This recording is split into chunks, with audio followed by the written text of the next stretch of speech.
Hi guys, welcome to Virtu AI and Hybris technologies. To create a cancelled check, take an empty check and draw two clear diagonal lines across it. Between the lines, write a word cancelled in bold letters. Make sure the following conditions are met. The check must display account holder's name here.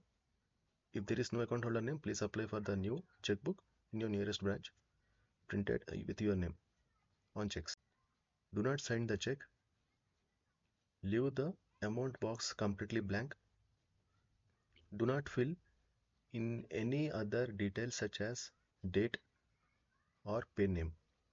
A cancelled check is typically used for verification purpose like setting up ECS mandates or verifying bank account details. Thank you guys for watching this video. Please like and subscribe my channel for more videos. Thank you.